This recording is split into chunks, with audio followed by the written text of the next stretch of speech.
Évangile de Jésus-Christ selon saint Marc. En ce temps-là, Jésus appela les 12. Alors il commença à les envoyer en mission 2 par 2.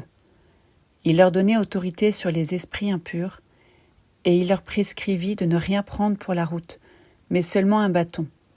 Pas de pain, pas de sac, pas de pièces de monnaie dans leur ceinture.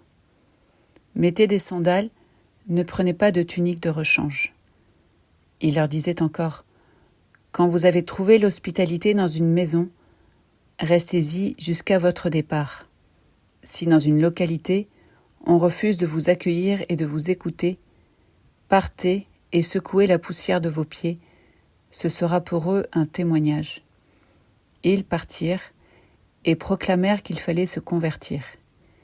Ils expulsaient beaucoup de démons, faisaient des onctions d'huile à de nombreux malades et les guérissaient.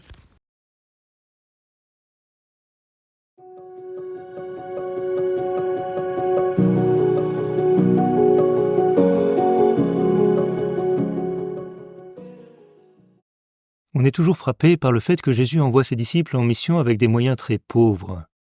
Ils seront obligés de compter sur l'hospitalité et l'assistance de ceux vers lesquels ils sont envoyés.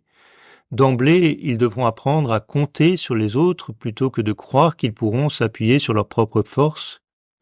C'est bien à partir de leur faiblesse et de leur pauvreté que l'Évangile pourra être annoncé et diffusé. Alors que l'on aura toujours plus ou moins la tentation de croire que c'est avec nos richesses et nos talents que nous pourrons annoncer l'Évangile et plus largement faire du bien. C'est une expérience que nous devons faire, quelque chose que nous devons comprendre.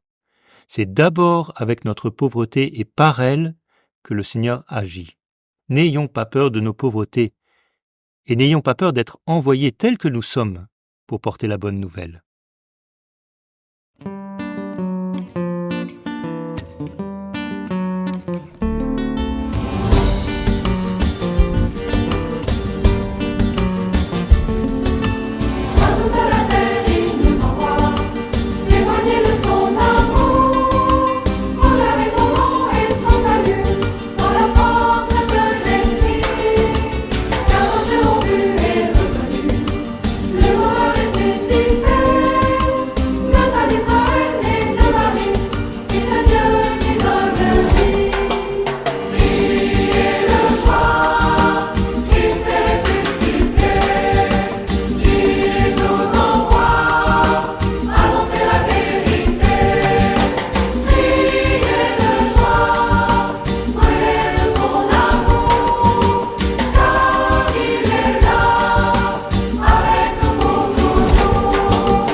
Sa vie donnée, son sang versé, il a racheté nos vies.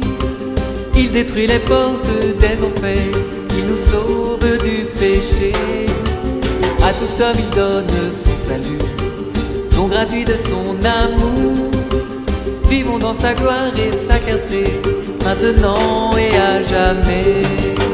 Priez de joie, Christ est ressuscité.